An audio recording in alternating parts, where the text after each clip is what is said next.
आपलं शहर आता स्मार्ट होत आहे। मग तुम्ही कधी स्मार्ट होताय? स्मार्ट न्यूजचे यूट्यूब चॅनल सबस्क्राइब करा, स्मार्ट बना। नोटिफिकेशनसाठी बेल आइकॉन पर क्लिक करा। नमस्कार, मैं ओमकार अंगड़ी स्मार्ट प्लस के आज के समाचार में आपका स्वागत। सबसे पहले एक नज़र आज के सुर्खियों पर। बुधवार को फिर से बड़ी मरीजों की संख्या, गलवान घाटी में भारत की कार्रवाई पर चीन का कबूलनामा। शुक्रवार से खानापुर तालुका में बाघों की गिनती की जाएगी। गोवा वेस्ट में व्यावसायिक संकुल को गिराया जाएगा। गुंडागर्दी के खिलाफ तड़ीपार की कार्रवाई जारी रहेगी। आंगनबाड़ी स्टाफ की नियुक्ति के लिए छाननी की शुरुआत। रंगोली के सप्तरंगों में खुशियों के दीप चमकाए, आराधना के साथ अपनी दिवाली मनाए। कपड़ों की दुनिया में एक भरोसेमंद और गुणवत्तापूर्ण नाम आराधना। गृहलक्ष्मी की सुंदरता की पहचान है साड़ी। घर की औरत का रुबाब और संस्कृति की देन है साड़ी। इस दिवाली के सुनहरे मौके पे आराधना लेके आए हैं महिलाओं के लिए मनपसंद साड़ीज और रेडीमेड सहित बच्चों के लिए आकर्षक और मनपसंद ड्रेसेस। पुरुषों के लिए जेंट्स वेयर में shirt, T shirts, jeans, formal और भी कई प्रकार के ड्रेसेस। जल्द ही अपनी मनपसंद ड्रेस खरीदे सिर्फ आराधना में। बेलगाम के वस्त्र जगत में बहुत ही बढ़िया है आराधना। नए कपड़े पहन के दीजिए दिवाली की शुभकामना। आराधना, मारुति गली, बेलगाम। अब समाचार विस्तार से। देश में बुधवार को दिन में फिर से कोरोना मरीजों की संख्या में इजाफा हुआ। मंगलवार की तुलना में बुधवार को नए कोरोनर्स की संख्या में 6.8% का इजाफा हुआ। हालांकि अच्छी खबर यह है कि लगातार दूसरे दिन 2 लाख से भी कम मरीज दर्ज किए गए हैं। वहीं इलाजरत मरीजों की संख्या 1 लाख से भी कम है। हालांकि केरल में मरीजों की संख्या चिंताजनक है। केरल कोरोना की तीसरी लहर का केंद्र बन गया है। मरीजों की संख्या में कोई खास कमी नहीं आई है। पिछले कुछ दिनों में केरल में मरीजों की संख्या 50,000 से अधिक हो गई है। केरल में कल कोरोना के 92,199 नए मामले दर्ज किए गए। 29 मरीजों की मौत हो गई।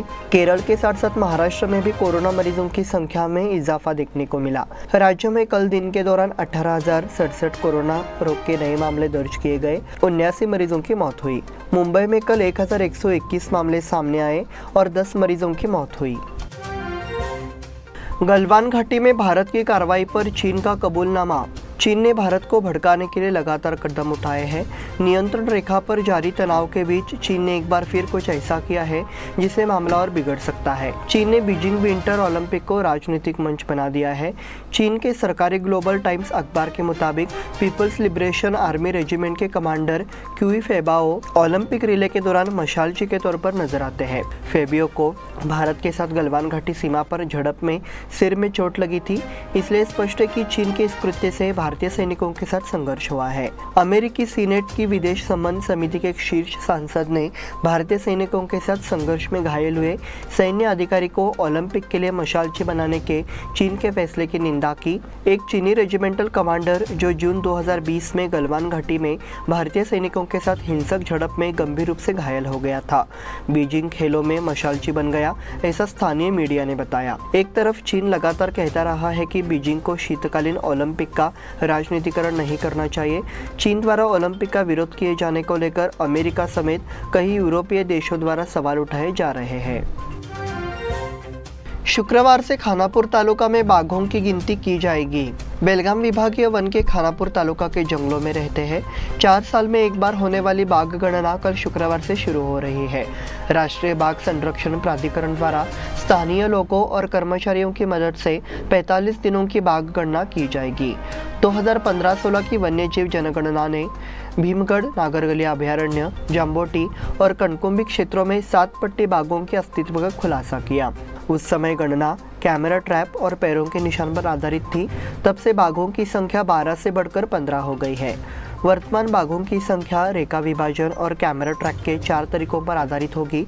इससे बाघों की सीधे और प्रभावी ढंग से गिना जा सकता है। जनगणना की प्रक्रिया में 45 दिन लगेंगे और रिपोर्ट राष्ट्रीय बाघ संरक्षण प्राधिकरण को भेजी जाएगी, जिसके बाद 6 महीने में बाघों की संख्या तय की जाएगी। गोवा वेस्ट में व्यावसायिक संकुल को गिराया जाएगा।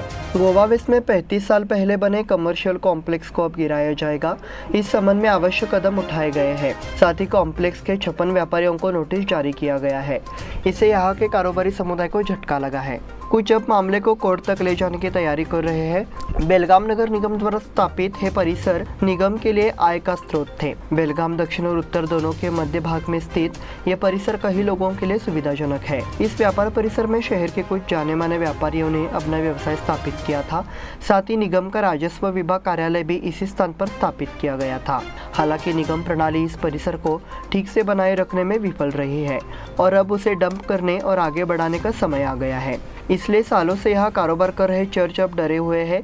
इस परिसर में व्यापारियों द्वारा भवन पट्टा अनुबंध का नवीनीकरण नहीं कराया गया है, तो अब ये घोषणा की गई है कि इमारत को ध्वस्त कर दिया जाएगा।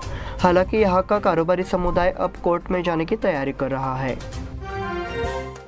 गुंडागर्दी के खिलाफ तड़ीपारी की कार्रवाई जारी रहेगी।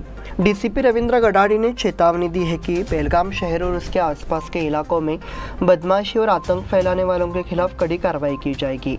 उन्होंने इस संबंध में स्मार्ट न्यूज से बात करते हुए ये चेतावनी दी। उन्होंने ये भी कहा कि शहर में कानून व्यवस्था बनाए रखने के लिए उचित कदम उठाए जा रहे हैं। दोनों को पिछले एक हफ्ते में डिपोर्ट किया गया है। इसे भांग और गमले की बिक्री जैसी अवैध गतिविधियों में शामिल अपराधियों को सबक लेना चाहिए। इसी तरह ऐसे गुंडों की सूची भी तैयार की गई है। इसे ध्यान में रखते हुए कदाचार पर अंकुश लगाने का सुझाव दिया गया है। पिछले हफ्ते महेश यल्लापा यल्लारी मुत्संडी के निवासी और विलास शंकर बालेकुंद्री ज्योतिनगर कंगराली खुर्द के निवासी को निर्वासित किया गया था। उनके नाम कई अपराध दर्ज थे। अब उन्हें कड़ी कार्रवाई की चेतावनी दी गई है। डीसीपी रविंद्र गडाड़ी ने कहा कि इस तरह की कार्रवाई अब से जारी रहेगी।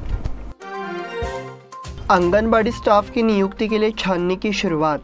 बेलगाम तालुका में आंगनबाड़ी कर्मचारियों की नियुक्ति के लिए महिला एवं बाल कल्याण विभाग से आवेदन आमंत्रित किए गए थे। इन कर्मचारियों के दस्तावेजों की जांच शुरू की गई है। यह अभियान शिवाजीनगर स्थित कार्यालय में लागू किया गया है। इसके चलते गुरुवार को कार्यालय में महिलाओं की भीड़ लगी रही। क्या वे महिला वर्ग द्वारा किए गए आवेदन के अनुसार उचित दस्तावेज लाए हैं, इसकी जाँच अधिकारी वर्ग द्वारा जाँच और सर्वे किया गया है। आंगनबाड़ी सहायिका एवं स्टाफ पद के लिए बड़ी संख्या में महिलाओं ने आवेदन किया है। पहले कहा जा चुका है कि उनकी नियुक्ति के लिए पारदर्शी प्रक्रिया अमल में लाई जा रही है। इसी के तहत बताया गया कि जांच की जा रही है। इस बुलेटिन में वक्त हो गया छोटे से ब्रेक का। देखते रहिए smart plus. Poddar brothers jewellers, a perfect blend of traditional and modern jewelry in North Karnataka, Goa and Southern Maharashtra, serving since 5 generations.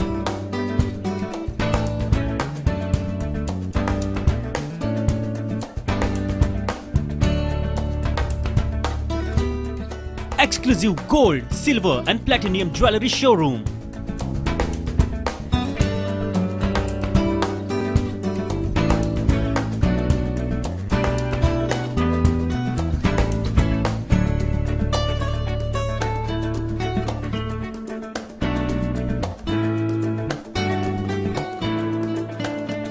Poddar Brothers, Poddar Sons and Grandsons. Khade Bazar, Belgaum. Call is on 0831 240 5550 or 51 or 52 or 53. Visit us at www.poddarjewelers.com. बेलगाम वासियों के पसंद में उतरा उड़ान बार and restaurant. Social distancing का ख्याल रखते हुए हमारा स्टाफ देता है बेहतरीन सर्विस का विश्वास। यहां है पार्टी और फंक्शन के लिए 3 आलीशान हॉल, कारपोरेट डिनर मीटिंग के लिए 3 अलग कक्ष, आईपीएल मैच देखने के लिए 3 बड़े स्क्रीन की विशेष सुविधा। इसके साथ ही साफ सुथरा किचन जहां हमारा वेल क्वालिफाइड स्टाफ देता है क्वालिटी और हाइजीनिक फूड की गारंटी। तो फिर खाने की हो बात तो आना परिवार के साथ। उड़ान बार एंड रेस्टोरेंट, लिंगराज कॉलेज के पास, बेलगावी। फोन 0831 243577। ब्रेक के बाद फिर से आपका स्वागत। गुरुवार को एपीएमसी की ओर से निर्धारित बैठक में तूफानी चर्चा हुई। एपीएमसी सब्जी मंडी में व्यापारियों ने अपनी शिकायत एपीएमसी प्रशासन से की। सब्जी व्यापारियों को इस समय परेशानी का सामना करना पड़ रहा है। प्रशासन द्वारा एक और नई सब्जी मंडी की अनुमति दिए जाने से दिक्कतें आ रही है। इसका एपीएमसी में व्यापार पर भी प्रतिकूल प्रभाव पड़ रहा है। इसलिए मांग की गई कि इस नई सब्जी मंडी को अनुमति नहीं दी जाए। पहले सब्जी मंडी की अनुमति नहीं थी। हालांकि इस नए बाजार में हाल ही में अनुमति लेकर लेन देन शुरू हुआ है। इसका खामियाजा व्यापारियों को भुगतना पड़ रहा था। व्यापारियों के जोरदार जिद के चलते बैठक गरमा गई। गवीपुरम के मठाधीश की हुक्केरी मठ को सद्भावना भेंट। गोसावी महासंस्थान भवानीपीठ गवीपुरम के मठाधीश मंजुनाथ स्वामी जी ने गुरुवार सुबह यहाँ हुक्केरी मठ का सद्भावना दौरा किया। स्वामी जी का राज्याभिषेक समारोह ये 10 से 14 फरवरी तक बेंगलोर में आयोजित किया जाएगा। इससे पहले उन्होंने राज्य के विभिन्न मठों का दौरा करने का कार्यभार संभाला था, इसलिए इस दौरे का आयोजन किया गया था। इस अवसर पर गोकाक में महिला विभागाध्यक्ष डॉक्टर वीर शिवाजी सेना मराठा समाज सोनाली सरनोबत ने स्वामी जी का स्वागत किया। क्षत्रिय मराठा समाज के पदाधिकारी दिलीप पवार के साथ राहुल पवार, संजय भोसले, बूढ़ा engineer MV Hiremath, doctor Sameer Sarnobat, Shrijot Sarnobat, Sadanand Sarnobat सहित अन्य पदाधिकारी उपस्थित थे। जरूरतमंदों के लिए नागरिकों की सहायता। सामाजिक कार्य में अग्रसर रहने वाली हेल्प फॉर नीडी संस्था को नागरिकों से सहकार्य मिल रहा है। नागरिक विभिन्न सामाजिक पहलों के माध्यम से जरूरतमंदों की मदद कर रहे हैं। शेरी गली निवासी सुधीर पद्मनावर ने जरूरतमंदों की मदद के लिए ऑक्सीजन सिलेंडर और फ्लो मीटर मुहैया कराए। उन्होंने कहा कि हम ये सहायता गरीब नागरिकों के लाभ के लिए हेल्प फॉर नीडी को सौंप रहे हैं। उसने ये भी कहा कि उसने उसकी बेटी की शादी की सालगिरह पर मदद की थी। अध्यक्ष सुरेंद्र अनुकोलकर को सहायता सौंपी गई। इसके लिए उन्होंने धन्यवाद दिया। विधायक रमेश जारकीहोली को मिली राहत। जिले के पूर्व मंत्री और अश्लील सीडी मामले में फंसे विधायक रमेश जारकीहोली पर लगे आरोपों ने जिले की राजनीति में एक अलग मोड़ ले लिया था। उन्हें अब थोड़ी राहत मिली है कि कोर्ट ने एसआईटी जांच की इजाजत दे दी है। इस पर अब अगली सुनवाई जारी है। सरकार ने रमेश जारकीहोली से जुड़े सीडी मामले की जांच के लिए एसआईटी टीम नियुक्त की थी। मामले में युवती ने पूछताछ का विरोध किया था, इसलिए जांच स्थगित कर दी गई। हालांकि कोर्ट ने गुरुवार को स्थगन आदेश को खारिज कर दिया। जांच रिपोर्ट प्रस्तुत करने की भी अनुमति है, इसलिए स्पष्ट है कि जांच जारी रहेगी। इस बीच में रमेश जारकीहोली इन दिनों गोवा में विधानसभा चुनाव के लिए प्रचार कर रहे हैं। उन्होंने गोवा में महाराष्ट्र के पूर्व मुख्यमंत्री देवेंद्र फडणवीस से मुलाकात की। उन्होंने वहां आयोजित कार्यकर्ताओं की बैठक में भी भाग लिया। उनके साथ भाजपा ओबीसी मोर्चा के राज्य सचिव किरण जाधव और भाजपा के राष्ट्रीय सचिव सीटी रवि मौजूद थे। अनमोड़ खानापुर बेलगाम मार्ग पर मराठी भाषा में फलक लगाने की मांग। खानापुर अनमोड़ और खानापुर बेलगाम मार्गों पर भी मराठी भाषा में फलक होनी चाहिए और स्थानीय ट्रांसपोर्टर, ईंट उत्पादक और अन्य छोटे और बड़े व्यापारियों को इस मार्ग पर टोल छूट दी जानी चाहिए, अन्यथा निकट भविष्य में तीव्र आंदोलन होगा, ऐसी चेतावनी दी। तालुका युवा समिति और आघाड़ी के सदस्यों ने इस संबंध में राजमार्ग प्राधिकरण ने मंगलवार को गनेबेल टोल नाका के पास सांकेतिक आंदोलन कर मांग का ध्यान आकर्षित किया। इस आंदोलन में अध्यक्ष धनंजय पाटिल, कार्यकारी अध्यक्ष किरण पाटिल, सचिव सदानंद पाटिल, राजू पाटिल, कृष्णा कुंभार, मातृ ढबाले, रवि पाटिल, किशोर हेबालकर, भूपाल पाटिल, दर्शन डिचोलकर, गणेश पाटिल, नागेश कामले, बबलू मोटर, ऋतिक, गंगाधर गुरव, विवेक पाटिल और कार्यकर्ताओं ने भाग लिया। वयोवृद्ध अभिनेता रमेश देव का निधन। हिंदी और मराठी फिल्मों में अपनी पहचान बनाने वाले दिग्गज अभिनेता रमेश देव का दिल का दौरा पड़ने से निधन हो गया। वो 93 वर्ष के थे। उन्होंने महज 4 दिन पहले 30 जनवरी को अपना 93वां जन्मदिन मनाया था। मराठी और हिंदी फिल्म कलाकारों ने उनके निधन पर शोक व्यक्त किया है। रमेश देव ने मराठी और हिंदी फिल्मों में नायक और खलनायक दोनों भूमिकाएं निभाई है। उन्होंने 1951 में अपने अभिनय की शुरुआत की। उन्होंने राजश्री प्रोडक्शंस द्वारा 1962 की फिल्म आरती से बॉलीवुड में अपनी शुरुआत की। आज तक रमेश देव ने 180 से अधिक मराठी और हिंदी फिल्मों में अभिनय किया है। 2013 में रमेश देव को 11वें पुणे अंतर्राष्ट्रीय समारोह में लाइफ टाइम अचीवमेंट अवार्ड से सम्मानित किया गया था। भारत ने ऑस्ट्रेलिया को हराया, चौथी बार फाइनल में पहुंचे। भारत अंडर 19 क्रिकेट विश्व कप के फाइनल में पहुंच गया है। सेमीफाइनल में भारत को ऑस्ट्रेलिया से कड़ी चुनौती का सामना करना पड़ा, लेकिन भारत ने उस चुनौती पर काबू पा लिया और 96 रनों से जीत हासिल कर ली।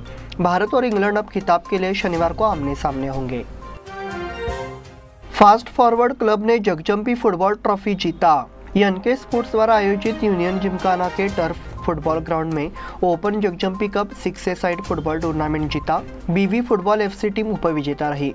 फाइनल में फास्ट फॉरवर्ड टीम ने बीवी फुटबॉल एफसी ने चुरची में 1-0 से मैच जीता और टूर्नामेंट जीता। शिवसेना मुदगा संघ ने जाधव कप जीता। शिवसेना 11 मुदगा ने जाधव ब्रदर्स और राउत कुर्ची द्वारा मरिहाल में संयुक्त रूप से आयोजित Jadhav cup limited over tennis ball cricket tournament जीता। फाइनल मैच के बाद आयोजित पुरस्कार वितरण समारोह में प्रशांत जाधव, कल्लप्पा रामचन्नावर, शिवाजी जाधव, युवराज जाधव, राजू कोला और अनंत कोला ने विजेता और उपविजेता को ट्रॉफी और नकद पुरस्कार प्रदान किए। महिलाओं के लिए open football tournament. Anil Sattappa Desai के मार्गदर्शन में रविवार को हलशेवाड़ी से सटे नरसेवाड़ी के खुले गिरान मैदान में 6 तारीख को महिलाओं के लिए एक भव्य ओपन फुटबॉल टूर्नामेंट का आयोजन किया गया है। विजेता टीम को राजू तोड़वेकर की ओर से एक ट्रॉफी मिलेगी और विजेता और उपविजेता को एक ट्रॉफी मिलेगी। इसी के साथ स्मार्ट प्लस के आज के समाचार समाप्त हुए। धन्यवाद।